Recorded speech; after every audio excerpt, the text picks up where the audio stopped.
¿Qué tal, chicos? Entonces vamos a empezar con el siguiente bloque, que es el de ciencias sociales. Recuerda que la parte de ciencias de comunicación viene junto con ciencias sociales, ¿sale? Pues consideran entonces en este bloque de ciencias sociales, eh, dedicar, en este caso es una hora 20, te está dando 40 minutos para ciencias, eh, para comunicaciones y 40 minutos para sociales.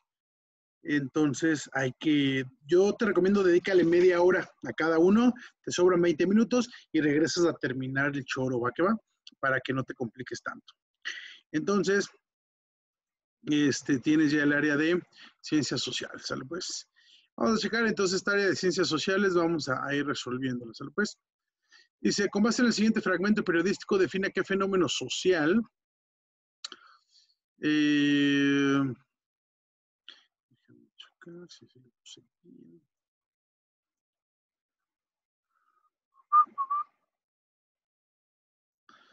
Ajá.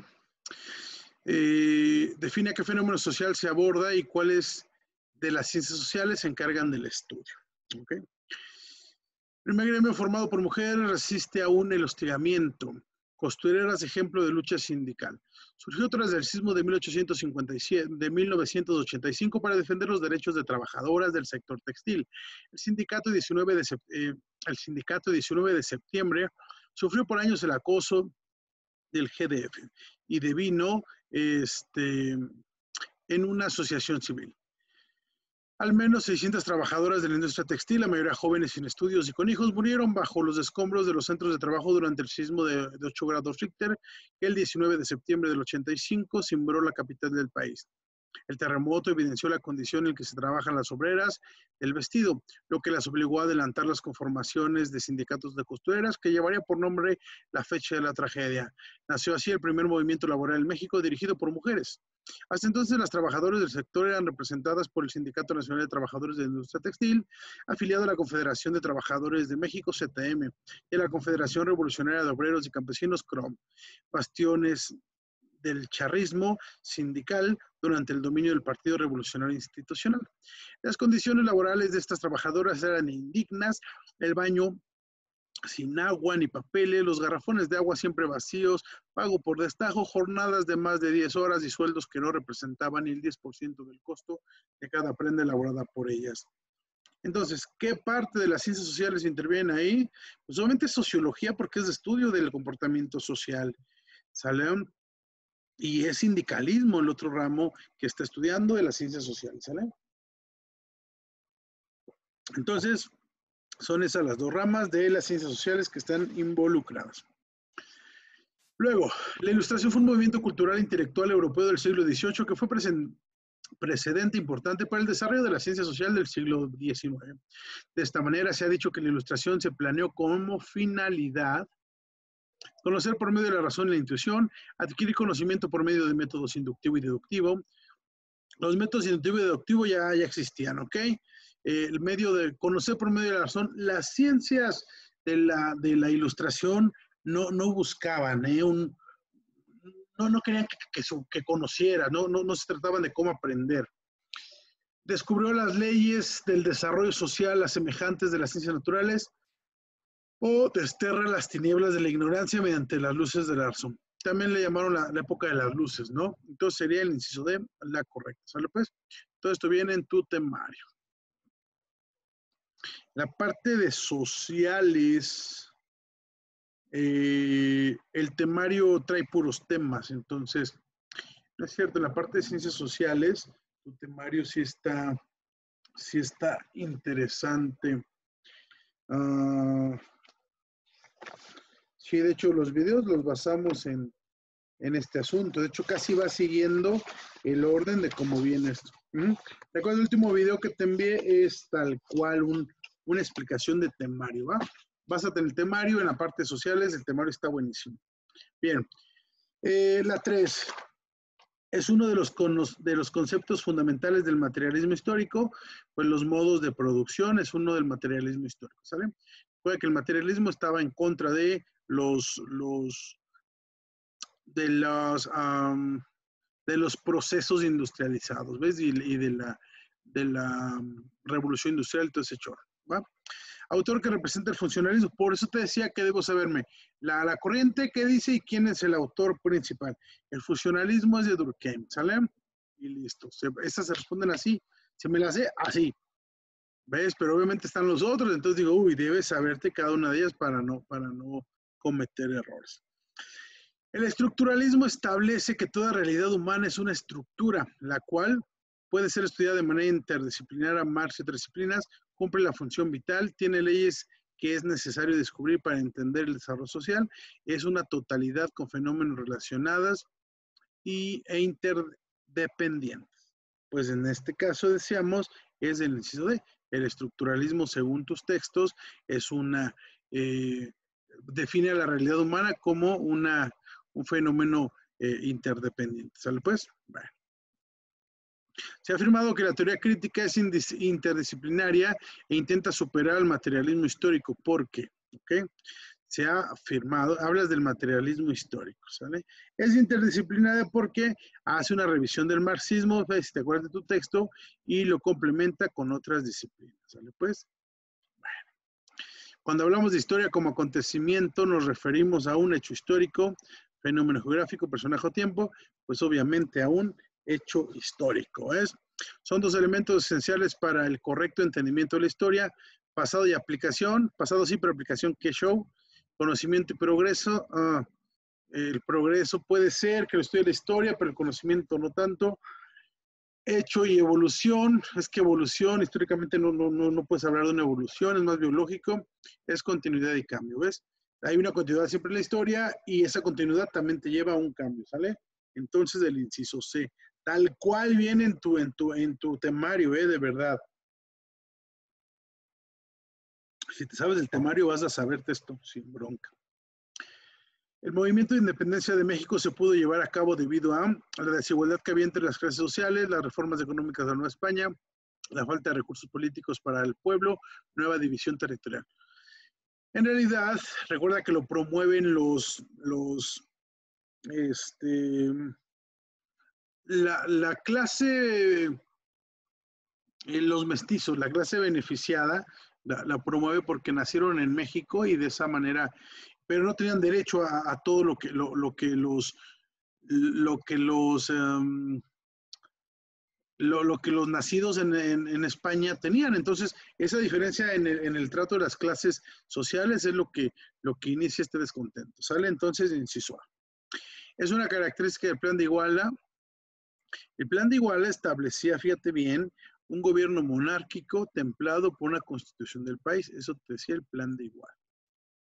El Tratado de Guadalupe Hidalgo es el que firmó Santa Anna, en el que significaba, significó para Estados Unidos, si dijera para México, sería el A, pero para Estados Unidos una mayor extensión territorial. Fue donde decidimos venderles, pues ya cederles parte de los territorios del norte, ¿sale? Inciso C. 12. La segunda intervención francesa fue tramada con base en dos factores: necesidad de una monarquía en México y la negociación de la deuda que permitiera ir dando pagos de manera paulatina. No hace falta una monarquía en México, de hecho, sí había broncas con deuda, entonces la A por eso no es. B. La ayuda de los liberales dirigida por el ejército armado y la intervención de Estados Unidos en los asuntos de América Latina. De hecho, Estados Unidos estaba en un problema, en una guerra, por eso no nos había apoyado. Cuando nos apoya es cuando logramos sacar a los finlandeses. Y los liberales no ayudaron a los franceses, lo ayudaron los conservadores, ¿ves? Entonces la B por eso está mal. Las potencias europeas vieron la posibilidad de intervenir en México para abrir nuevos mercados por la existencia de un grupo conservador. Esta habla de los conservadores y habla de que ellos también veían posibilidades. Sí les debíamos, ¿va? Entonces la C suena bien. El reconocimiento del gobierno de Juárez y el compromiso de las potencias europeas de no intervenir en asuntos internos del país. Si había asuntos de no intervenir, pues ¿por qué sí intervinieron? ¿Ves? La D está loquilla. De hecho, ellos no reconocían a Juárez y Juárez salió huyendo a gobernar a San Luis Potosí, ¿no? Bien, entonces la inciso C es la correcta en la 12, ojo con eso. El porfiriato se caracterizó por un gran desarrollo, sobre todo en las vías de comunicación. en los ferrocarriles. Sale 13C. De los siguientes acontecimientos, identifica cuáles corresponden al porfiriato.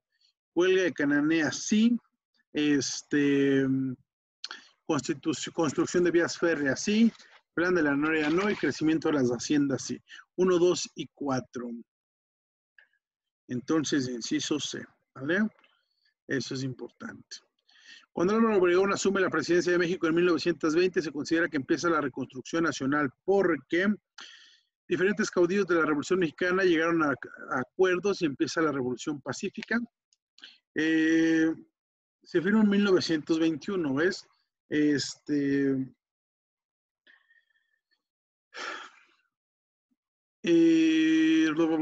Ya tenían acuerdo los caudillos, de hecho por eso buscaban algo parecido y se sumaban todo eso. En los caudillos eran quienes luchaban por esta nueva forma de gobierno, digamos, o luchaban contra Porfirio, ¿no? Contra la opresión que él traía. Entonces, no tanto. La lucha armada ha disminuido, se empieza a hacer obras de infraestructura, inicia la creación de instituciones. Sí, ya estaba a punto de caer Porfirio, digamos. Empieza a gobernar militares, destacando Obregón, Calles, Portes Gil, Pascual Ortiz Ruiz. Eso sí pasó, pero eso no generó la reconstrucción nacional, ¿ves? Lo que pasó es eso. Ya en ese momento la lucha armada había disminuido y entonces se inicia la construcción del Nuevo México. Sale el inciso B, es la correcta. 16. En la Constitución de 1917 se emiten 3 artículos importantes. Identifiquen la de las tierras, la del trabajo y la de la educación. Entonces, pues el primero es el artículo 27 del trabajo, perdón, de repartición de tierras, reparto agrario. El número 2 es del artículo 123 del trabajo y la 3, el artículo 3 de la educación. ¿Sale? Inciso D sería tu correcta. ¿Sale pues?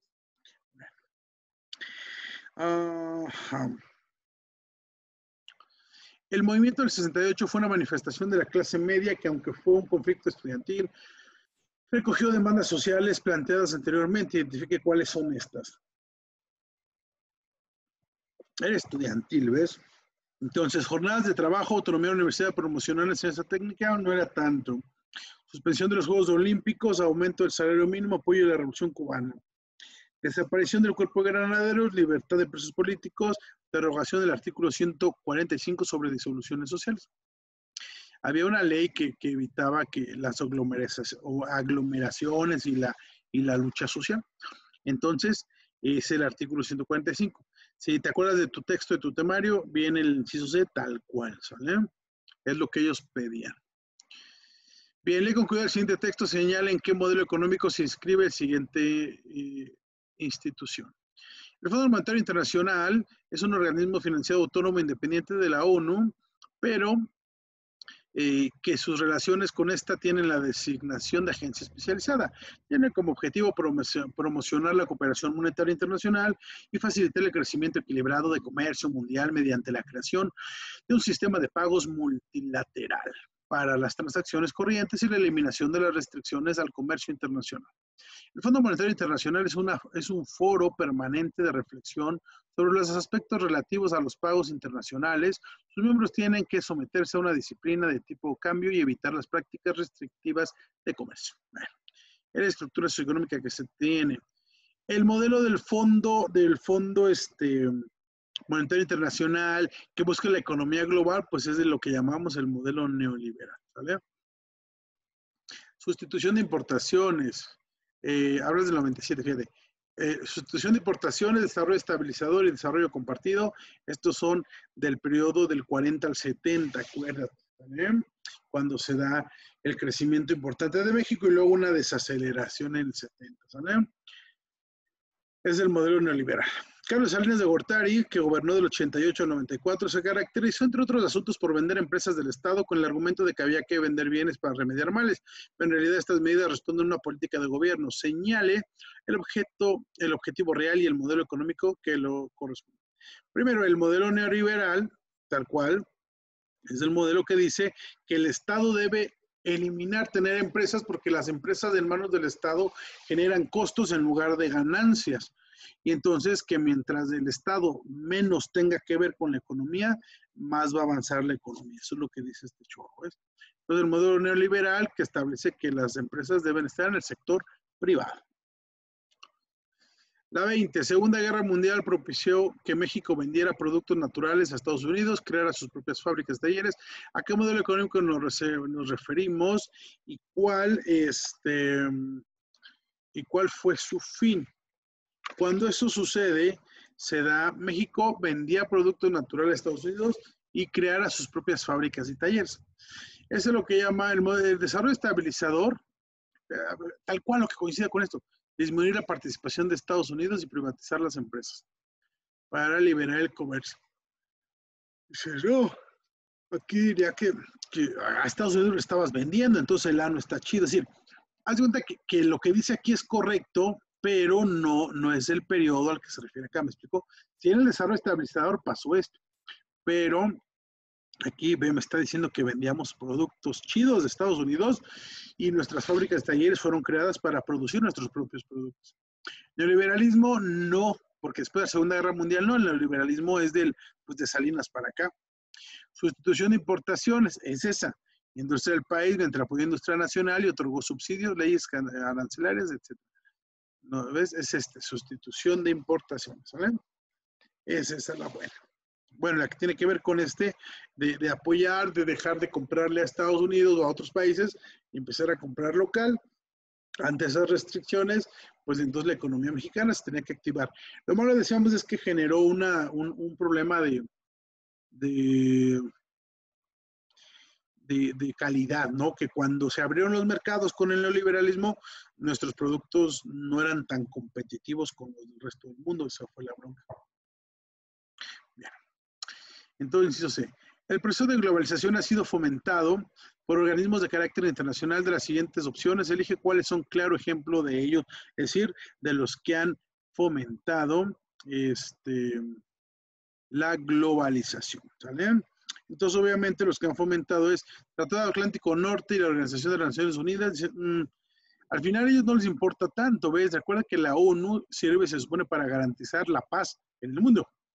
Pero hablando de economía, pues el Fondo Monetario Internacional y la Organización Mundial de Comercio suena bien. El de la salud, ¿eso qué? Entonces ya tronó.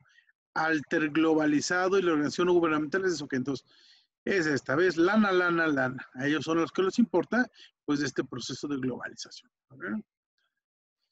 Bien, 22. El objeto de estudio de las ciencias sociales es tan amplio y tan complejo que se ha desarrollado diferentes disciplinas para estudiar temas específicos particulares de la misma. Analiza el siguiente listado de problemas. Todos son estudiados por diferentes disciplinas de las ciencias sociales, excepto el valor de la mercancía. Sí, es economía. Los efectos de la violencia intrafamiliar. Sí, lo estudia la parte de los, pues sí, de la parte pues de la densidad poblacional, toda esa parte de las ciencias sociales, establece el comportamiento humano. El impacto de la delincuencia juvenil, mientras sea gente y estructura y nosotros, es de las ciencias sociales. Y la cura para el cáncer, pues no manches, esa no tiene que ver con ciencias sociales. Entonces, la D sería la que descartarías, ¿vale? El materialismo histórico es un modelo para explicar la realidad social. Según este modelo, el proceso social puede ser analizado en términos de un conflicto entre burguesía y proletariado, ¿ves? Estaba en contra de ellos, burguesía los patrones, proletariado los trabajadores. ¿Vale? Inciso B. Son principios que el funcionalismo utiliza para explicar los fenómenos sociales, excepto. ¿En la sociedad existe una infraestructura y una superestructura? No. Los sistemas sociales contienen subsistemas, eso sí lo dice. Las sociedades son sistemas interrelacionados, sí. Y los sistemas sociales mantienen equilibrio dinámico, sí. Estos tres sí, la A no. Bien, seguimos con el funcionalismo. Ahora, estructuralismo, 25. Para el estructuralismo, como su nombre lo indica, el concepto de estructura es básico para explicar los fenómenos sociales. De las siguientes afirmaciones, identifica aquellas que corresponden a este modelo teórico. La estructura social es independiente de sus componentes. Dice, no, dice que todo está interrelacionado. La estructura determina al individuo, no. La estructura está determinada por la relación entre sus componentes, sí. Tal cual lo que dice acá, ¿ves? Que todo está interrelacionado. ¿Inciso? Sí. 25. C. ¿Vale? 26. Lea el siguiente texto y conteste lo que se pide. ¿Cuál de los siguientes conceptos de análisis histórico está presente en esta explicación? Dice, a finales del siglo XVIII, las reformas borbónicas habían generado una sensación de incomodidad hacia la corona entre algunos sectores de la sociedad novohispana. Mestizos, indígenas y castas sufrían serias hambrunas y eran incapaces de satisfacer sus necesidades básicas, mientras la mayor parte de la riqueza pasaba a engrosar la fortuna peninsular de criollos. Por si eso fuera poco, las ideas de la Ilustración fueron penetrando en la sociedad novohispana, tomado de... El fragmento habla de los años inmediatos anteriores al inicio de la lucha de independencia. Antes de la independencia, ¿ves? Pero, ¿cuál de los siguientes conceptos de análisis histórico está presente en la explicación? Tienes continuidad, te va dando una secuencia, y multicausalidad es las causas que llevaron al conflicto con la corona, ¿ves? A pedir nuestra independencia. Entonces, inciso de 27. El Estado mexicano actual es heredero de la tradición liberal de mediados del siglo XIX, expresada en postulados como la separación del Estado e Iglesia, el proyecto de educación socialista, la república centralista y el control estatal de la economía. Estas tres no estaban activas. Quizá ahora nos suenen familiares, pero lo importante de todo el siglo XIX era este asunto, ¿no? Separación de Iglesia-Estado, las leyes de reforma, etcétera, etcétera. ¿Sale? Inciso A. Dos de las características fundamentales del proceso de restauración de la República, entonces, ¿cuáles son, no? El desarrollo de todas las ramas productivas, en particular de las relacionadas con la comunicación, el intento de sofocar la confrontación de los jefes militares. Restaurar la República se dio ya cuando se da después pues sí, de los periodos de conflicto con la segunda intervención francesa, ¿vale? El intento de sofocar la confrontación con los jefes militares es así. El logro de la estabilidad gracias al apoyo que tuvo Juárez de sus diversos jefes militares, de hecho no había bronca. La prohibición de la no reelección en México, no, de hecho eso era un problema. La búsqueda de la pacificación y el progreso a través del modelo positivista. Entonces, esa sí es cierto. Juárez, de hecho, le gustaba el modelo positivista, ¿ves? Entonces, 2 y 5, perdón, son las que están chidas. Entonces, inciso C, ¿sabes? Ese es sobre el periodo de la restauración de la República, ¿va? Bien. Con el periodo del gobierno de Lázaro Cárdenas concluye el caudillismo, es decir, dejaron de gobernar los que habían luchado por la revolución, ¿ok? Ellos les llamaron caudillos, es decir, los jefes militares dejaron de gobernar y eso es cuando decimos que se acaba el caudillismo. Entendido como una etapa de gobierno basado en la figura carismática de un líder con grado militar, eso es el caudillismo, lo que decíamos, que goza de gran poder e influencia y seguido por fracciones de masas populares. Con la llegada de Manuel Ávila Camacho al poder se inicia una nueva etapa que los estudios definen como presidencialismo, en el cual las siguientes opciones encuentran las características de este nuevo periodo de la historia. Presidencialismo es cuando dura 6 años. Cuando sale Ávila Camacho, el que queda, que ya es Lázaro Cárdenas, ya antes era de 4 años los gobiernos. Entonces ya con Cárdenas es el primero que dura 6 años. Pero esa regla se firmó con Ávila Camacho. Entonces, ¿qué había? Presidencialismo. El de Cárdenas fue un gobierno presidencialista, corporativista y de movimientos sociales. Ajá. Corporativista porque todos los sindicatos los unió al partido y se abrazó de ellos. Y hubo movimientos sociales, claro, reforma petrolera, reforma agraria, comienzo de reparto de tierras, etcétera. Sale inciso D. Antecedentes de la Revolución Mexicana, o sea, ¿qué pasó en el Porfiriato? Lo que ya había subrayado incluso allá, huelga de Cananea y Río Blanco y entrevista a Díaz Friedman. Ajá, las huelgas ya las he mencionado, la entrevista, haz de cuenta que en esta entrevista con Friedman, Díaz dice que ya va a dejar la presidencia, que va a ir a elecciones y que seguramente seguirá en el poder. Madero, que era su chavillo. Pero luego dijo, Nel, mejor no. Y entonces se vuelve a quedar al poder y es cuando se levanta la revolución, ¿sale? Entonces, inciso B.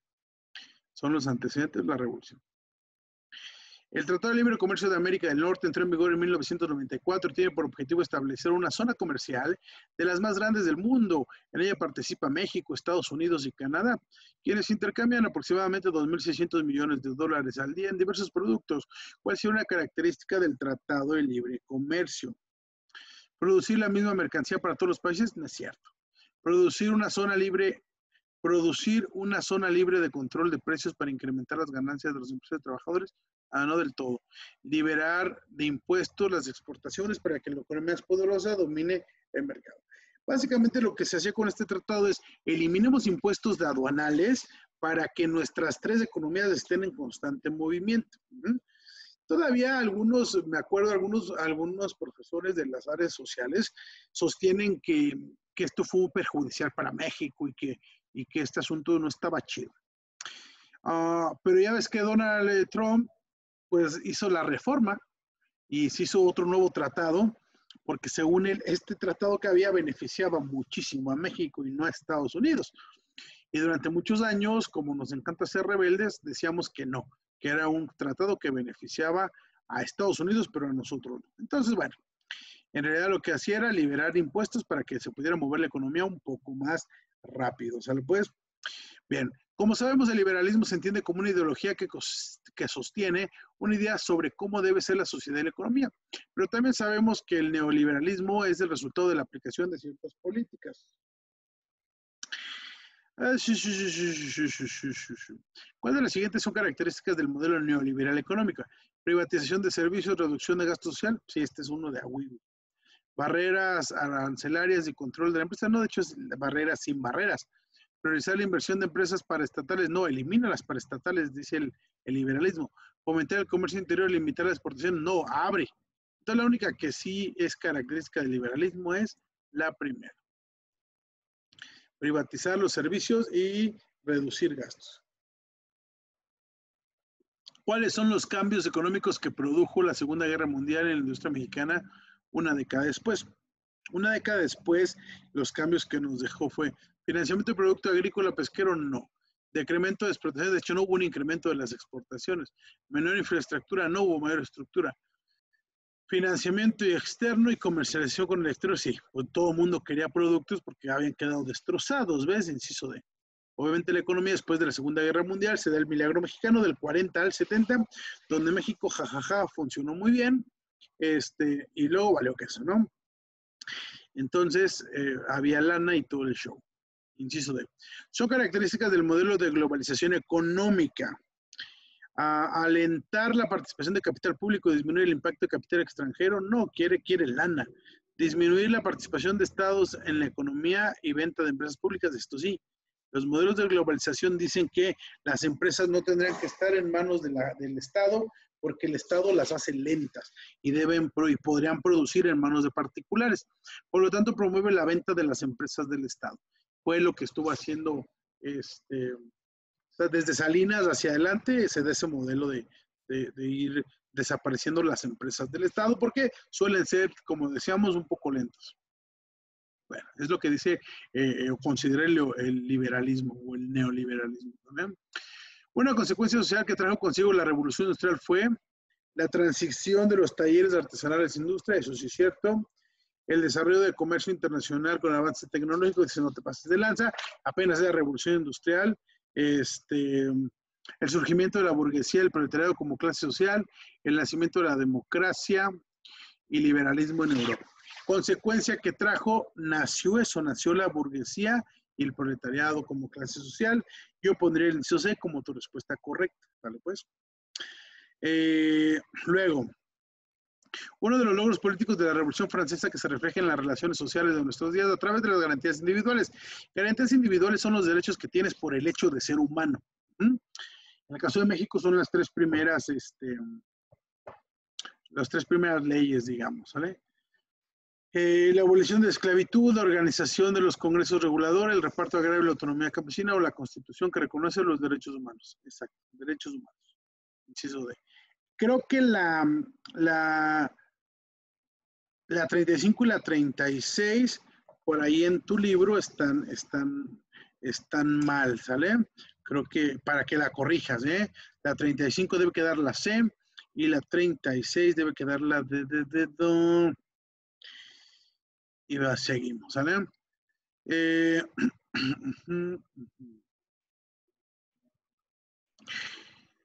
Propone que el motor de la historia es la lucha de clases. Eso lo propone el materialismo histórico de Marx, ¿sale? Eso es de memoria. La intervención francesa en México se interpreta como la defensa de los intereses económicos de los ciudadanos, quienes exigen los pagos por daños y perjuicios ocasionados por la guerra. Nosotros fuimos a la guerra. Intervención acumulada por la deuda. Intereses acumulados por la deuda. Pasteles de un ciudadano francés o expropiación de bienes franceses. Bueno, pues tenía que ver con pues mira, expropiación de bienes franceses. Es decir, nos habíamos agandallado unos bienes franceses, además les debíamos lana, ¿sale? Entonces, inciso D. El artículo 27 constitucional habla de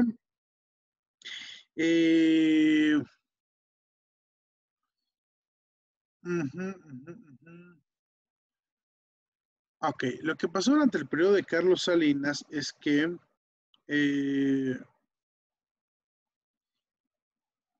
por el financiamiento y la creación de nuevos centros de producción, la forma. Bueno, había reparto agrario durante el periodo de Cárdenas. De ahí el reparto agrario se acabó en el gobierno de Salinas. Se detuvo el reparto agrario. Eso fue lo que pasó. Ajá, entonces, digamos que de aquí tenemos que elegir la que nos diga que se acabó el reparto agrario, ¿sale? Entonces no había nuevos centros de población, la formación de la propiedad de la tenencia de la tierra, la forma de la propiedad, esa regla, eso era lo que se pretendió durante el cardenismo, pero durante el periodo de Salinas de Gortari, es lo que digamos, dejó de repartir tierra, pero sí financió, entregó créditos al sistema agrícola, ¿sale? Por eso el artículo 27, esa reforma o ese acomodo, habla del inciso A, ¿sale? El financiamiento. Y la reforma del artículo 27 constitucional durante Carlos Salinas de Gortari estuvieron encaminadas a capitalizar el campo fundamentalmente a través de cambios. En vez, capitalizar. Si la 39 tenías duda, la 40 te la confirma. Eso también va a pasar mucho en tu examen. Que una te confirme y digo, no manches, me acaba de decir que lo va a capitalizar. O sea, que le va a meter dinero a través de cambios de el financiamiento de la propiedad campesina, la creación de un nuevo centro de población, la forma de propiedad y tenencia de la tierra y la libertad de asociación comunitaria. Pues el financiamiento a la propiedad campesina, inciso. ¿Vale? Eso es lo que tenemos como cierto. ¿Sale pues, chicos? Bueno, eso es la parte de ciencias sociales para que lo tomes en cuenta y te pongas bien las pilas. ¿Sale pues? Así lo hacemos, chamacones.